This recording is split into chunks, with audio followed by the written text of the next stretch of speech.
Welcome to my parallel universe. This is the channel where I have put on my science fiction works. And what I'm doing with this video is I'm giving you some background information as to the stories that will be coming. Some have already come, but the stories that will be coming soon. So this background notes to the novels and novels that will be written and published soon. So this is in 3 sections. So the first section is called Solar System. This is the setup of an alternative universe for science fiction fantasy stories as written by Mark Falleby. There are 2 galaxies somewhere outside the Milky Way galaxy where all the stories are based.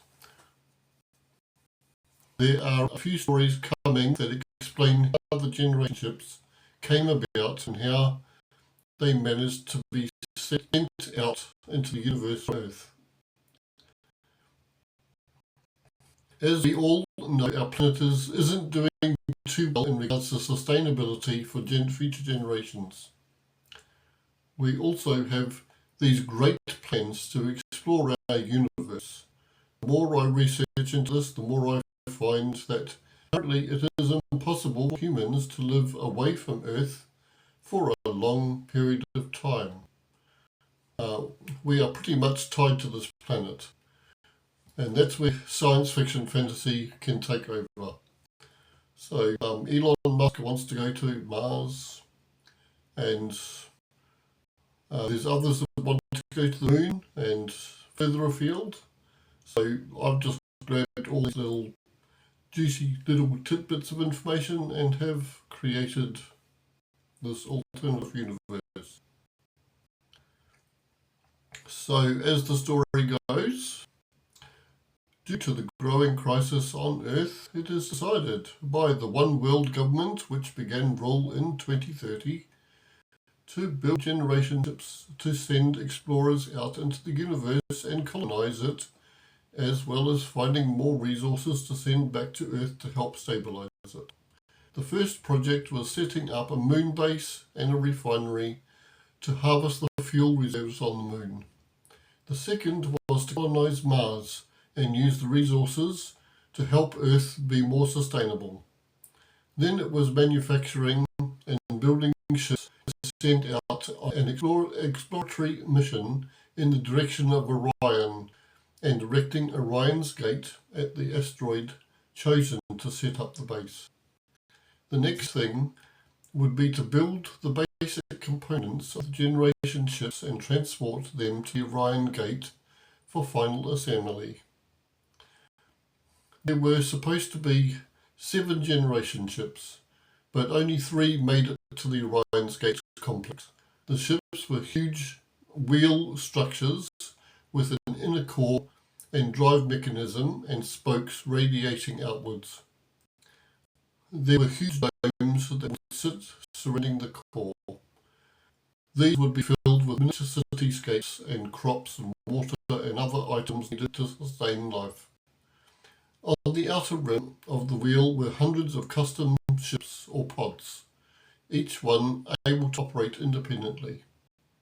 The idea was to set the generation ship as a projectile into space, and the ships together would propel it forward to places unknown. When they came across a habitable planet, they orbited, and a group of settlers would leave the generation ship and be deposited on the planet with enough supplies in their agrodomes to sustain them until they could establish themselves. The generation ships would then become space stations above to perpetually sustain life anywhere they wish to go. But there was growing unrest on Earth about the generation ships, their design, and how they were using all of the valuable resources of Earth and leaving nothing behind for those that stayed behind.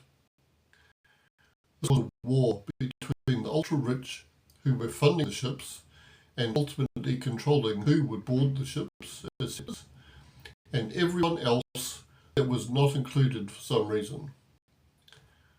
The tensions boiled over and permeated all the colonies, and a wave of sabotage attacks occurred.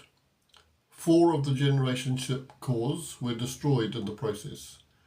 The rich controllers finally gave in, and there were concentrated efforts to complete the remaining 3 ships.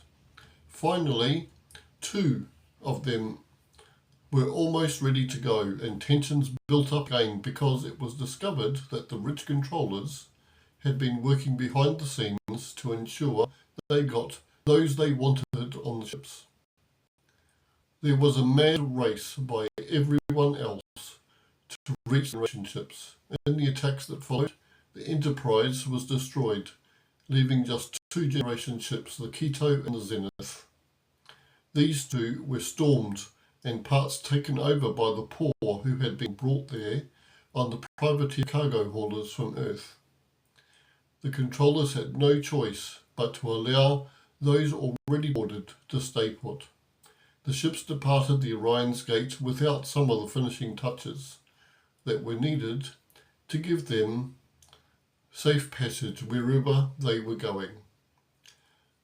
Stay tuned for part 2.